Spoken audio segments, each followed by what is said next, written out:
à de tels écrits. Bon, voyons, soyons réalistes. Vous savez dans quel climat les magistrats vivent dans ce pays. On va revenir sur ce point. Parce que le chef de l'État a un certain nombre de magistrats ont été évacués du corps de manière très arbitraire. Monsieur le Président, et qui vous dit ils ont intégré le corps? Non. Ceux qui ont été retraités en 2008. Ah, vous parlez de 2008. Oui. Il n'y a pas de problème, on va revenir ici. Là, on peut quand même. C'est autant de. Là, nous revenons quand même à vous, monsieur Mathès Kamang. Je vous ai présenté comme étant magistrat instructeur, bien sûr, magistrat au niveau du parquet devant les grandes instances de Kinshasa Kalam. On vous évite aussi la responsabilité lorsque les magistrats, que ce soit les députés, que ce soit les membres du gouvernement, commettent des infractions. Apparemment, c'est comme si les magistrats qui arrêtent, les magistrats instructeurs que vous êtes, bien sûr, vous ne faites pas votre travail dans la pratique, bien sûr. Comment pouvez-vous un peu concilier tous ces points de vue en tant que magistrat instructeur? Parce que c'est vous qui arrêtez quand même les auteurs présumés d'infraction. Merci beaucoup, Robert. Je crois que plusieurs choses ont été dites par ma hiérarchie et par l'honorable. Avant d'entrer dans le vif de votre question, je voudrais plutôt rappeler à l'honorable son émission de la fois passée. Et à l'émission de la fois passée, il a parlé d'un cas, d'un vote qui s'est passé au Parlement, où on devrait mettre en accusation un homme politique et qu'on n'a pas pu atteindre le quorum, parce que je le suivais la fois passée, on n'a pas pu atteindre le quorum. Les infractions commises par cet homme politique sont restées comme ça, impunes. Au lieu de parler des influences ou d'autres choses, moi je suis d'avis que pour mettre fin à ce fléau, il va falloir révisiter les lois congolaises. Les lois congolaises nécessitent une révisitation parce que les lois elles-mêmes favorisent l'impunité. Je vous apprends aujourd'hui qu'en procédure pénale, nous continuons à utiliser les lois de l'ancien système impair parti-État, où les chefs de collectivité ou autres ne pouvaient pas non plus, parce que représentants du parti ne pouvaient pas être poursuivis. C'est ainsi que même les bourgmestres, pour le poursuivre, il faut observer scrupuleusement la loi. Lorsque vous mettez beaucoup trop de procédures pour poursuivre quelqu'un, et que chaque fois que cette procédure n'aura pas été régulièrement été respectée, celui qui l'aura violée aura également violé la loi. Je pense qu'il vaudrait mieux, dans un premier temps, qu'on commence par révisiter ces lois. Franchement, certaines lois... Une refondation de la société. Une refondation de la société, parce que la société est en train d'exiger ce que les lois bloquent aujourd'hui. C'est comme ça que l'honorable a parlé de la fois passée d'un homme politique sur qui on avait des preuves de culpabilité, du moins à leur niveau, parce que ce n'est pas la justice qui a enclenché cette procédure. C'est à leur niveau qu'ils ont constaté qu'il y avait une faute qui pouvait être qualifiée en une infraction. Et ils ont voulu les mettre en accusation. Mais curieusement, par un simple mécanisme de quorum, on n'a pas pu le mettre en accusation. Et là, vous allez vous retourner contre les magistrats pour dire que les magistrats n'ont pas fait ceci. Ce qui est vrai, hein, monsieur Robert, l'appareil judiciaire a des problèmes.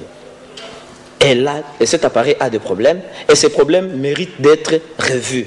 Voilà pourquoi aujourd'hui, hier, on continue toujours à parler de la justice, Mais cette justice manque également de moyens. Parce que vous ne pouvez pas demander à un véhicule qui doit faire 100 km et vous lui donnez la quantité de carburant qui ne permet que de faire 100 km. Lorsque le véhicule n'arrive pas à destination, vous allez dire que non, c'est celui qui conduit le véhicule qui a tort. Mais pourquoi vous avez été toujours complexé pour mettre en mouvement l'action publique à l'endroit d'un ex-ministre qui aurait commis des infractions? Parce qu'il n'est pas encore ministre, il n'est pas encore protégé, il est là en train de circuler. Étant donné que l'infraction des maires n'est pas encore prescrite, vous auriez dit quand même le poursuivre judiciairement. Pourquoi ça ne se fait pas dans la presse? Robert, retenez que lorsqu'on doit poursuivre un député, prenons un cas, vous ne serez même pas au courant. L'instruction préjudicielle, je vous l'apprends, est secrète. Vous ne pouvez en être au courant que lorsque l'instruction devient publique devant le tribunal. Toutes ces correspondances-là qu'on dépose au Parlement, vous n'en serez jamais informé. Je pense qu'il soit maintenant autorisé aux magistrats, dès qu'on constate une infraction, qu'on passe à la télévision pour dire qu'écoutez, on a constaté une infraction, maintenant nous avons saisi le Parlement. Si cette publicité pouvait être autorisée, je crois que plusieurs ne parleraient pas trop de la léthargie des magistrats. À certains niveaux, il y a il y a un peu trop de fantaisie, on fait parfois ce qui ne peut pas. La société des acteurs de justice n'est pas une société parfaite. Nous sommes tout à fait d'accord. Nous pouvons même passer aux aveux pour dire que cette société mérite qu'on puisse voir qui fait quoi et qui ne fait pas bien son travail. Mais dire que tout ce qui est pourri, c'est du côté de la magistrature, ne vous en faites pas. On a créé aussi des mécanismes qui ne permettent pas à cette justice de se mettre sur les rails. Merci beaucoup. On va revenir à vous, bien sûr. Vous voudriez dire quelque chose? Oui, parce qu'il a donné un exemple là qui me concerne. On peut revenir. Non, on va revenir bien sûr. En attendant, les chefs de l'État s'étaient quand même adressés à la population congolaise, dernièrement bien sûr, lors de l'accession de notre pays à son indépendance, 49e anniversaire bien sûr. Et c'était une fois de plus attaqué aux magistrats congolais.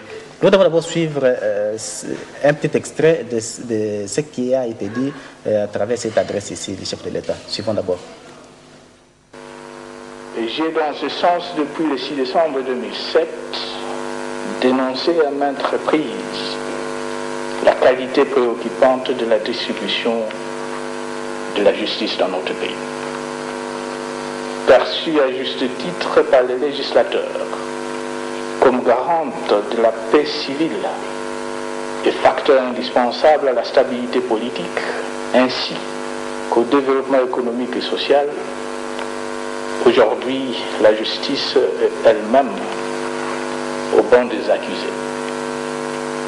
Abusant de l'indépendance liée pourtant à la délicatesse et à la noblesse de sa charge, le magistrat se rend lui aussi coupable de dol, de concussion, de corruption et voire même des infractions de droit commun, avec une facilité déconcertante.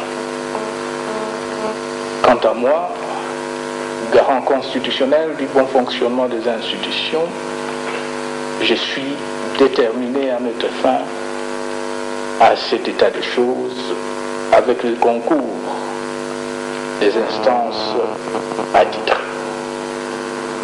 Dans cette perspective, j'entends tirer incessamment toutes les conséquences de conclusion des travaux de la deuxième session extraordinaire du Conseil supérieur de la magistrature tenue à Kinshasa du 13 au 23 juin courant.